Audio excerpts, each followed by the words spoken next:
Are you ready for some good news? The King has found you, brought you out of hiding, and invited you to the banquet table. As best I can tell, Mephibosheth is the only character in the Bible whose name literally means shame. He was Jonathan's son. His story is really the story of the gospel. In a remarkable turn of events, the newly anointed David became friends with King Saul's son Jonathan.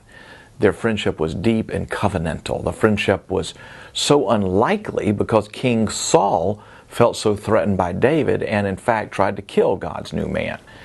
In their unlikely covenant, Jonathan agreed to help protect David from angry King Saul, and in turn, David agreed to look after Jonathan's descendants once David took the throne. After David took the throne and both Saul and Jonathan had been killed, David wanted to fulfill his promise to Jonathan. Thus began a search for any living relative of Jonathan. Enter Mephibosheth.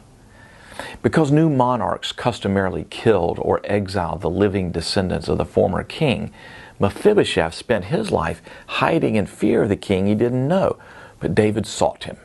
Imagine that day. Soldiers knocking at the door. "Mephibosheth, come with us, the king wants to see you."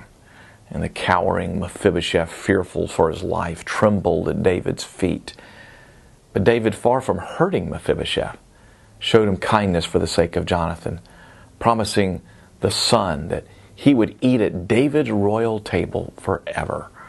Mephibosheth was blessed not by his own merit, but by Jonathan's. When you accept Christ, you're invited to the banquet table of grace because of a covenant made between the Father and the Son. You and I deserve to be exiled or executed. Instead, we've been invited to the King's table. That's the gospel. That's today's daily devotional, and I hope you have heard today's full radio broadcast. But if you missed it, never fear, you can get it for free at sharingthelight.org.